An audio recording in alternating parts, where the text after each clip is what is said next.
All right, guys, let's get into the market recap for the Euro USD. Today is Friday, February 10th, and basically what we try to do here is look for anywhere from 200 to 500 pip swings.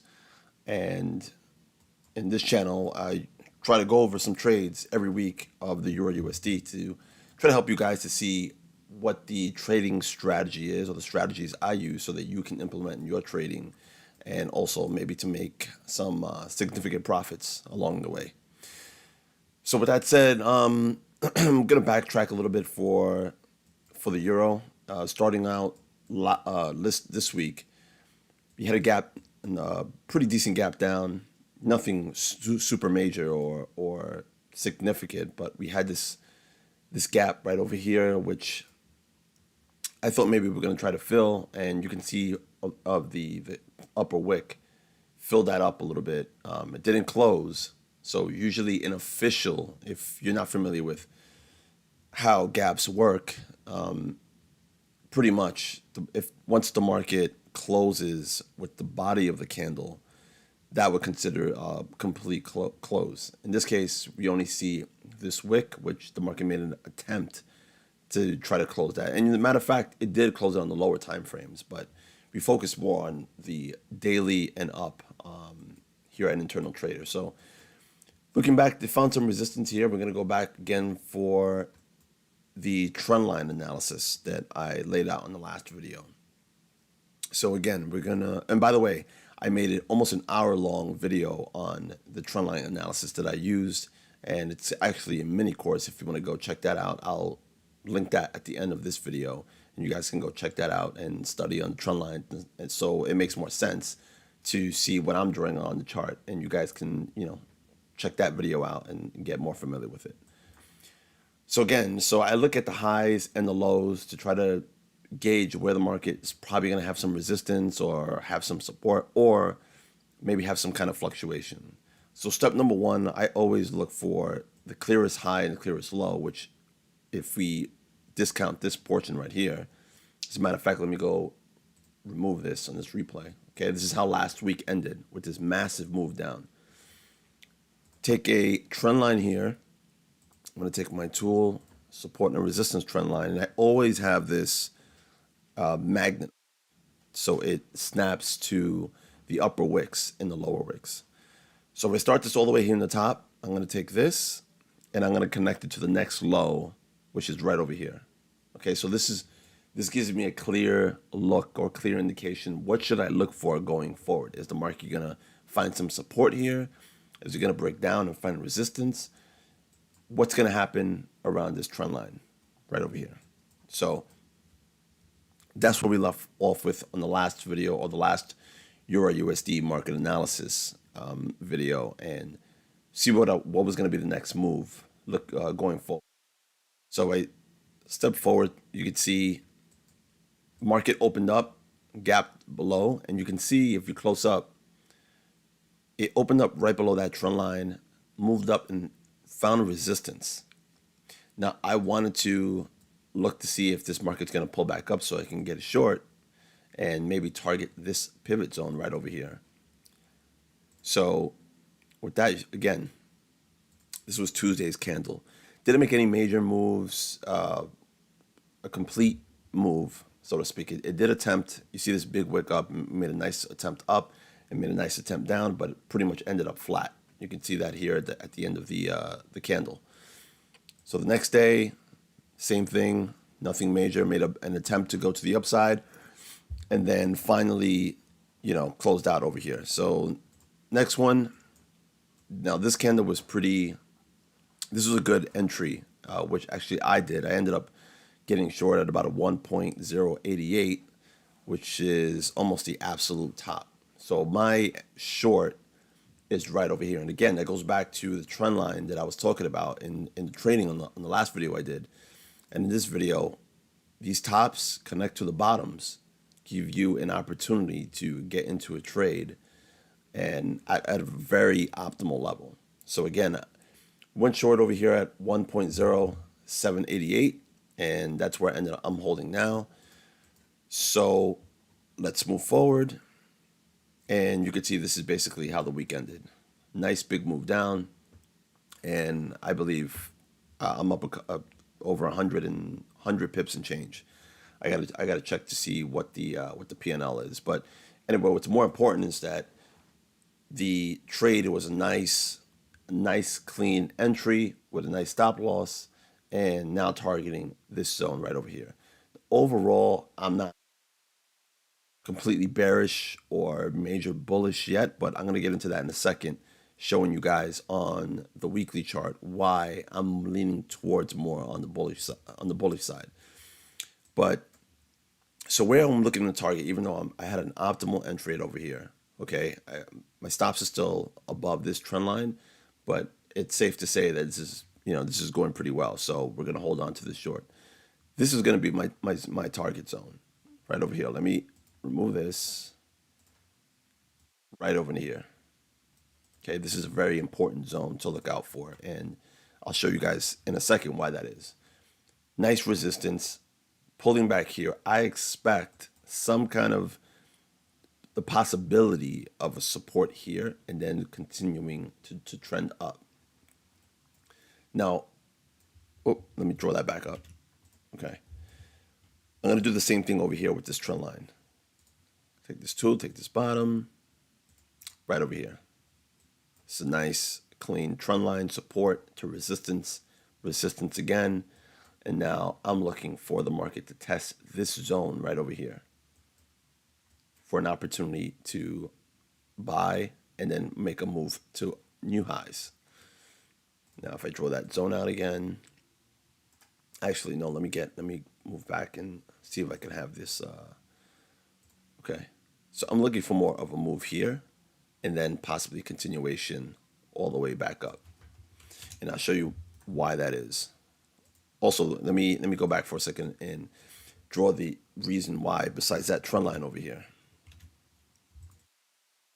Okay, if you guys are familiar with the MACD divergences or hidden divergences, or you can also call it trend continuation divergence, this is a nice obvious low here.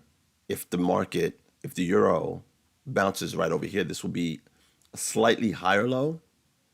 So, and this will be a slightly a lower low. So I could draw that out for you in terms of divergence.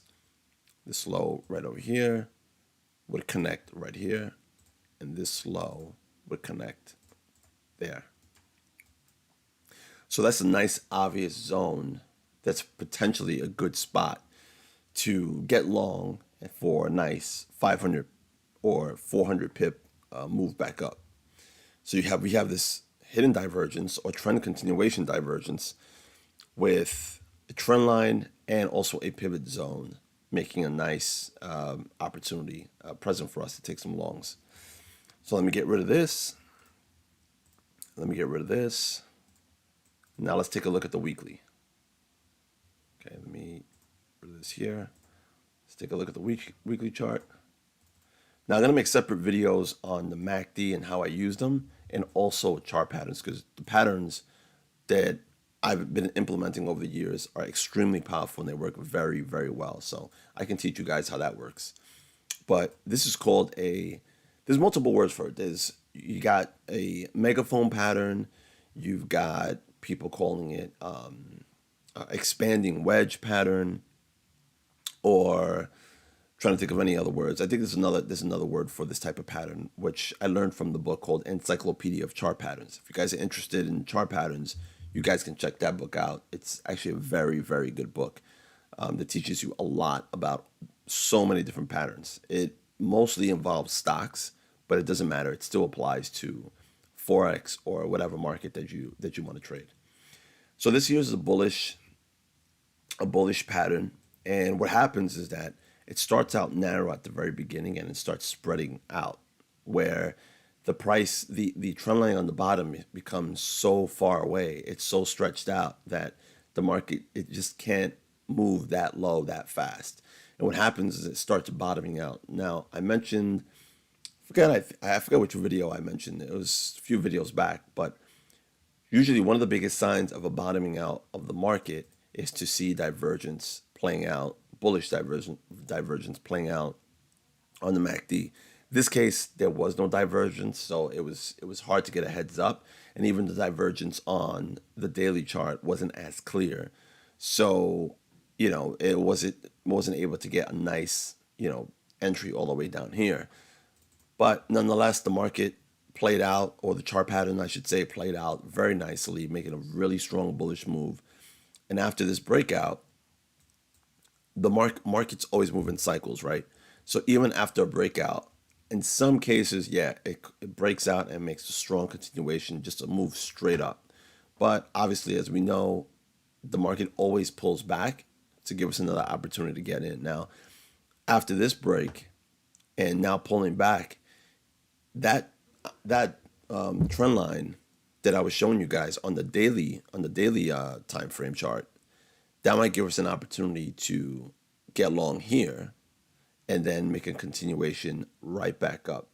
Either this zone right here at 1.1100, or maybe a major move coming all the way up to almost 1.1500, which would be a major trade. So that's something I'm keeping an eye on. Now, to go further out, I'm going to skip the monthly chart and go back into the quarterly chart, which is, I know it's a very, very long time frame, but the reason I'm looking at this chart is because you can see on the bottom there is bullish divergence on the quarterly chart, which is extremely significant. It could give us a look into what's coming, possibly for the next 6 months, or possibly for the rest of the year, that this market is potentially bullish. So, of course, it's not going to go straight up. We have to look for opportunities in the lower time frames, in this case, the daily chart, so that we can get in and really take advantage of that big swing move. Now, some people might say, well, that's just too far away. You know, it's too much of a big time frame. Well, I'm just going to give you a quick example, even though this is a Euro USD analysis. I'm just going to give you a quick example of a trade that I took that really that was based off a very long time frame, to give you an idea where you can get in, or what areas to look for and what to expect. So let's take this here, this whole move starting from late 2018 all the way down to 2020, right around the start of the pandemic. Looking at this, let me show you real quick. Look at this wedge. Okay, on the longer time frame, I had a kind of like another larger wedge that was playing out. And I said to myself, okay, if this market bottoms out around here, I'm going to look to take profits and ride this as far as I can. And which it did. It made an extremely major move all the way up here to 1.22, down from 1.08, which is a fantastic trade. Now, that's one of the benefits of having looking at the longer term view. Gives you an idea of where the market could bottom out, and you can ride the trends and profit extremely, extremely well using this. Another point, I think on the weekly chart, there was a divergence as well. Okay, it wasn't as clear, but you can still see it. Let me show you right over here. Let me take the divergence tool. Okay, this whole thing was just diverging up while price was heading to the downside. And I show you bold trend lines right over there. See how this is moving up all the way, and then finally a nice big move. So yeah, that's one of the huge benefits of looking at the longer time frames. I'm going to make another video about long time frames and how you can take advantage of them to really capture some major moves. And trust me when I tell you, the longer time frames is where you're going to make a huge amount of money. There's nothing, I don't have anything against lower time frames, but I started off trading that way back in 2009, 2010, and it was just, quite frankly, it was too stressful. But once I made the switch to looking at longer time frames and looking for more swing trades, trust me when I tell you, it's going to make a huge difference in your trading. So, but to cap off this Euro USD trade, that's what we're looking at right now. If we do get around here and we do continue lower, then although I'm going to take profit from this this position I have over here, I probably will. I won't jump in short right away. I'll just give it some time and wait to see what the market exactly wants to do. And if we do start trending to the downside, I will aim for this median level right over here, this whole zone. Okay, so that's going to be it for now. That's going to be the recap for this week. I usually will make a recap on Fridays of the Euro USD and what we have going forward and whatever developing price action that the Euro or opportunities it gives us to get inside of a trade and really ride some really nice moves for, 200, 300, 400, 500 pips. So with that said, you guys can go check out this video of the previous video I did on trendline. It's kind of like a mini course, almost an hour. And I will be doing another video on how to take advantage of the MACD, which is probably, in my opinion, one of the most, if not the most powerful tool that you can have in your trading, and learn how to use it because it's extremely powerful if used correctly. All right, guys, take care. I'll see you on the next Euro USD market recap.